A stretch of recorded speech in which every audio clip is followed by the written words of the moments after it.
Siguiendo con la sesión alusiva a las competencias y específicamente el desarrollo que veníamos haciendo a las competencias por la materia de los jueces de paz, tenemos que otra de las competencias que establece el numeral 8 de la Ley Orgánica de Justicia de Paz Comunal es la alusiva, numeral 8 del artículo 8, es la alusiva a conocer de la acción emanada de la propiedad, tenencia y protección de animales domésticos, comunitarios o en peligro de extinción.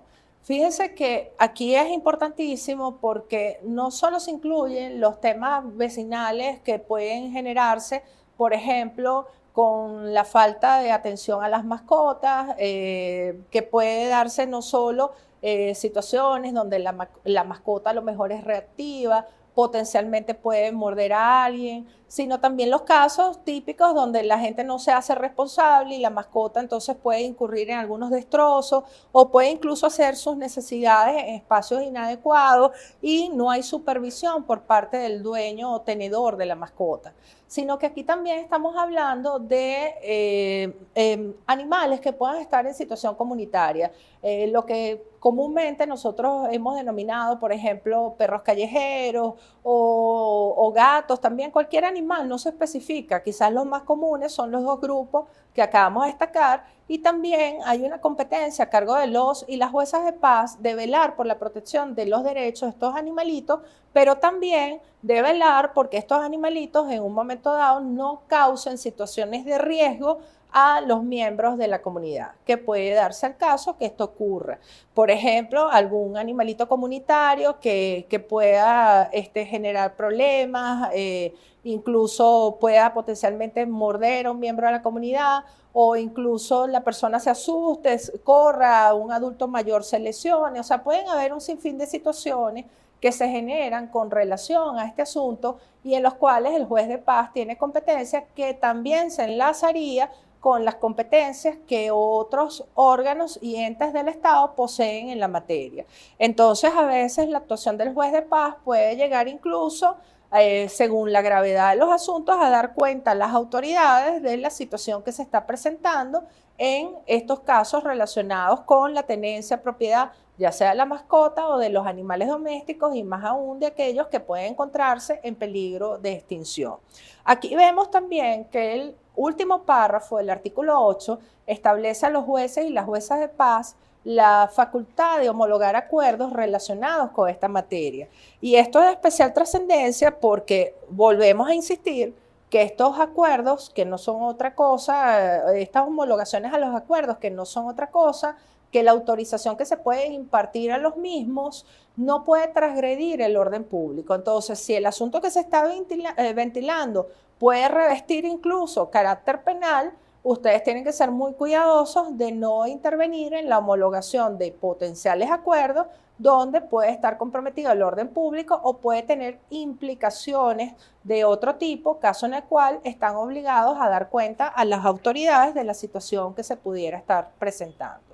Continuando con las competencias por la materia, tenemos el numeral 8, el artículo 8, que establece como competencias de los y las juezas de paz conocer de los conflictos o controversias que se susciten entre miembros de las organizaciones socioproductivas de la comunidad. Comencemos por definir qué es una organización socioproductiva. Las organizaciones socioproductivas son entidades que producen bienes o servicios para satisfacer las necesidades de la comunidad. Hay diferentes tipos de organizaciones socioproductivas, quizás las más comunes, las empresas de propiedad social directa comunal, otro tipo son las empresas de propiedad social indirecta comunal, las llamadas unidades productivas familiares, que son los clásicos emprendimientos entre las familias, y los grupos de intercambio solidario. Podemos ver que a veces dentro de una comunidad pues, se organizan los miembros de la misma, y hay algunos que siembran, por ejemplo, un tomate, otros producen un envase y en conjunto hacen una cadena de producción y producen un bien o dan un servicio que puede satisfacer las necesidades de esa comunidad. Cualquier conflicto que pueda presentarse entre estos miembros de estas organizaciones socioproductivas pueden ser ventilados ante los jueces o las juezas de paz. E igualmente aquí vemos que esta es otra de las competencias que según el último párrafo del artículo 8 le permiten al juez de paz homologar acuerdos a los que puedan llegar las partes con relación a esta materia.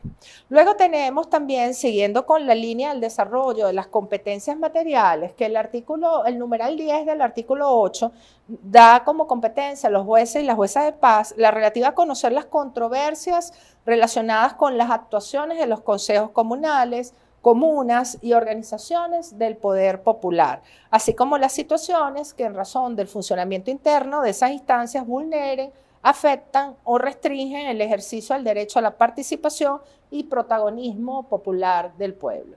Dentro de este derecho a la participación, recuerden que todas las formas de organización popular son manifestaciones de la democracia directa y están tuteladas incluso constitucionalmente y son un reflejo de la participación popular en la gestión pública, en los asuntos públicos. Entonces, aquí se le está permitiendo al juez de paz velar por las posibles infracciones a esos derechos y también conocer de las controversias que se susciten entre los consejos comunales o cualquier otro grupo relacionado con las organizaciones de vecinos.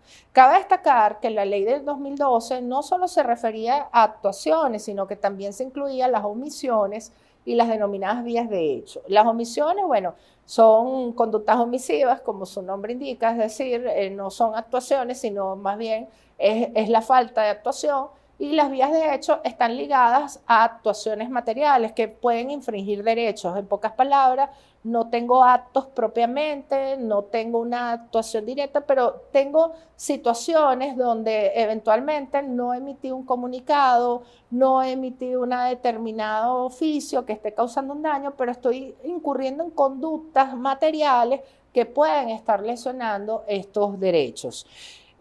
Aquí vemos que la última parte del artículo 8 también permite a los y las juezas de paz homologar acuerdos a los que puedan alcanzarse relacionados con esta materia. Luego en el numeral 11 tenemos que los jueces de paz tienen la atribución de promover campañas educativas en materia de valores ciudadanos, paz, convivencia ciudadana, derechos humanos y resolución de conflictos en el ámbito territorial. Fíjense que nuevamente este numeral 11 del artículo 8 nos habla de la competencia por el territorio, sobre lo cual en sesiones anteriores habíamos hecho algunas consideraciones, pero además vemos que hay una competencia fundamental en cuanto a las campañas educativas. Esto normalmente dentro del Estado es lo que se conoce como la actividad de fomento del Estado, que hace incentivos a las poblaciones para poder concientizar a sus ciudadanos, a los miembros de la sociedad acerca de determinadas conductas o situaciones a las que se quiere llevar al ciudadano para que participe de forma más activa.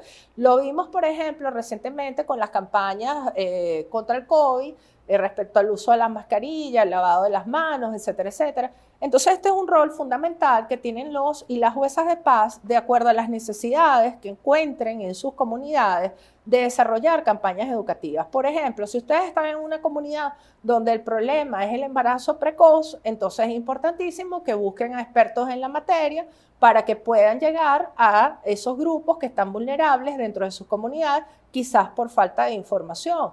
Si el tipo de problema que aqueja a su comunidad es distinto, está más orientado a los adultos mayores, pues igualmente ustedes pueden desarrollar campañas educativas en ese sentido. Si hay otro tipo de situaciones como discriminaciones de cualquier orden, pues igualmente ustedes orientarán las campañas educativas en función a las necesidades de sus comunidades. Luego tenemos el numeral 12 del artículo 8, que habla de promover la adopción de ordenanzas, cartas comunales, reglamentos de convivencia de los consejos comunales o instrumentos de similar naturaleza dictados por las organizaciones vecinales. Aquí vemos que se le da a los jueces de paz la competencia para promover la adopción de estos instrumentos. Es decir, los jueces de paz no deben dictar la ordenanza, porque evidentemente las ordenanzas son leyes municipales aprobadas por los consejos municipales en los diferentes municipios, pero sí pueden promover la adopción. Es una especie de iniciativa donde pueden elaborar proyectos, pueden instar la aprobación de estos instrumentos normativos, más no aprobarlos directamente como jueces o juezas de paz. Luego tenemos que el numeral 13, más que una competencia propiamente dicha, digamos que es una herramienta que se le brinda a los y las juezas de paz para el ejercicio de las restantes competencias materiales que hemos estado analizando. Y se refiere a la posibilidad que tienen los y las juezas de paz de solicitar el apoyo a la policía municipal, estatal o nacional. Esto es importante porque el cumplimiento de las atribuciones que hemos estado identificando a lo largo de estas sesiones, en ocasiones va a requerir que se hagan acompañar de órganos de seguridad del Estado, bien sea para hacer cumplir determinadas decisiones o incluso para trasladarse a un sitio a supervisar situaciones y que evidentemente la integridad física de ustedes no corra peligro. Entonces aquí el numeral 13, el artículo 8, les autoriza a solicitar el apoyo a la policía tanto municipal, estatal como nacional. Por último, el numeral 14, el artículo 8, establece de manera amplia la atribución que tienen, que se puede conferir a los jueces de paz en las restantes leyes que sean aprobadas. En pocas palabras, deja abierta la posibilidad de que existan otras competencias establecidas en las leyes y que no fueron regulados en estos 14 numerales del artículo 8. De este modo podemos entonces terminar con lo que son las competencias materiales que están asignadas a los jueces de paz y nos tocaría entonces entrar en un segundo tema, ya vista la competencia objetiva y desarrollada en sus 3 sesiones, que son por la materia, el territorio y la cuantía. Nos correspondería ahora desarrollar lo que es la denominada competencia subjetiva, sobre lo cual decíamos al inicio que esta competencia subjetiva está muy vinculada a la figura de él o la juez de paz y está también muy relacionada a 2 instituciones que se conocen con el nombre de la inhibición y la recusación. Entonces vamos a comenzar explicando un poco qué es eso de la competencia subjetiva y cómo está regulada en la ley. Básicamente, en la Ley Orgánica de Justicia de Paz Comunal, en el artículo 25, nos establece un conjunto de causales o situaciones que pueden comprometer la imparcialidad del juez o la juez de paz y que por ende pueden dar lugar a que el juez o bien se inhiba o sea recusado. Cuando hablamos de inhibición, nos estamos refiriendo a que el juez reconoce que hay una situación que incide en su subjetividad, en su imparcialidad y que aconseja que él se aparte del conocimiento del asunto, a los fines de que esa función de dirimir controversias se lleve a cabo de la mejor manera.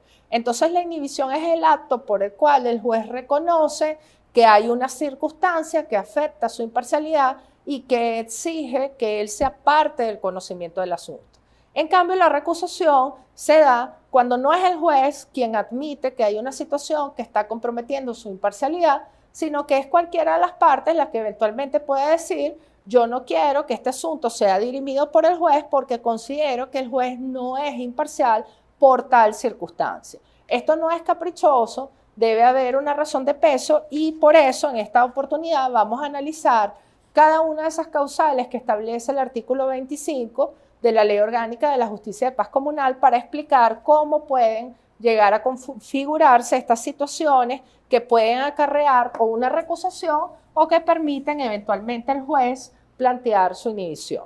Entonces, la primera de ellas, contemplada en el numeral primero del artículo 25, se refiere al parentesco de consanguinidad o afinidad dentro del cuarto y segundo grado de afinidad. Cuarto grado de consanguinidad, segundo grado de afinidad. Entonces, empecemos por explicar qué es el parentesco por consanguinidad. El parentesco por consanguinidad se da cuando existen vínculos que vienen dados por lazos de sangre. Entonces, cada vez que tengamos un vínculo con otra persona por lazos de sangre, tenemos un parentesco de consanguinidad. La ley nos habla de 4 grados de parentesco por consanguinidad que pueden dar lugar a la inhibición o la recusación. Entonces, vamos a explicar cuáles son esos 4 grados. En el primer grado del parentesco por consanguinidad, aquí vamos a encontrar, por supuesto, a los padres y a los hijos. Es decir, nosotros estamos en el primer grado del parentesco por consanguinidad respecto a nuestros padres y nuestros padres también están en el primer grado de consanguinidad respecto a nosotros, que somos sus hijos. Luego, en lo que sería el segundo grado, aquí encontramos en este parentesco de consanguinidad a los abuelos, a los nietos, por supuesto, y también a los hermanos. ¿Ok? Abuelos, nietos, hermanos están en el segundo grado de consanguinidad. En el tercer grado de consanguinidad vamos a encontrar a los tíos, y a los sobrinos. Y por último, en el cuarto grado de consanguinidad, que es el que puede producir una inhibición, una recusación entre parientes consanguíneos, vamos a encontrar a los primos y sobrinos nietos. Y su correlativo, que son los tíos abuelos. Vamos a explicar un poco qué es esto de sobrinos nietos, tíos abuelos, porque las otras quizás estamos más identificados con las otras nociones. Las hermanas o los hermanos de nuestros abuelos son nuestros tíos abuelos. Y nosotros, respecto a los hermanos o hermanas de nuestros abuelos, somos los sobrinos nietos. Entonces, cada vez que en el parentesco por consanguinidad, que ya explicamos que son los lazos de sangre, el juez o la jueza de paz se encuentra en una de estas situaciones, debe inhibirse el conocimiento del asunto. Si no lo hace, corre el riesgo de ser recusado. Entonces, esto es en cuanto al parentesco por consanguinidad. ¿Cómo se da esto en el parentesco por afinidad? ¿O qué es el parentesco por afinidad? Bien, el parentesco por afinidad, a diferencia del parentesco por consanguinidad, no involucra lazos de sangre.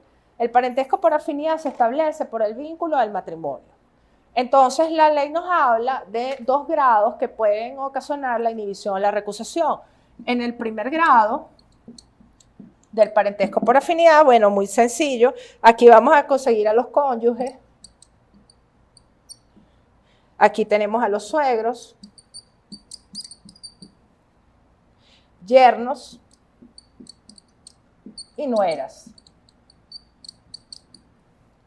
En el segundo grado, aquí vamos a encontrar a los cuñados o cuñadas. Vamos a encontrar a los abuelos del cónyuge. Ok. Entonces, no requiere aquí mayores explicaciones. Si estamos unidos con alguien por el vínculo al matrimonio, entonces nosotros tenemos parentesco de afinidad, por supuesto con nuestro cónyuge, con los suegros, los yernos, las nueras, los cuñados, los abuelos del cónyuge, ¿ok? Cada vez que estemos en una situación de parentesco dentro de estos grados, entonces surgirá la obligación de inhibirnos o potencialmente podemos ser recusados. Luego encontramos que en el numeral segundo, explicados estos grados de parentesco, que son importantes para determinar la causal, tenemos que en el numeral segundo, el artículo 25, se habla también como una causal aparte ser padre o hijo adoptivo, padre o madre o hijo adoptivo. Se regula en forma separada, aunque la adopción en Venezuela, de carácter pleno, genera vínculos de parentesco, por lo que bien pudiera incluirse esa causal de recusación en el numeral primero. Sin embargo, es importante que se haya establecido de forma separada, porque hay otras figuras muy similares a la adopción, como es la colocación familiar. Y en estos casos vemos que la colocación familiar no hace surgir vínculos de parentesco, porque es una medida temporal que no necesariamente se va a convertir en adopción. Entonces hay que tenerlo presente. Sin embargo, al final vamos a ver una causal que para situaciones como esta nos permitiría eventualmente usarla para que el juez reconozca en un momento dado su imparcialidad o que está comprometida su imparcialidad, aun cuando no estemos en presencia de situaciones que así lo establezcan. Hasta aquí vamos a dejar la sesión y continuaremos en la siguiente sesión desarrollando los restantes situaciones que pueden comprometer la competencia subjetiva del juez.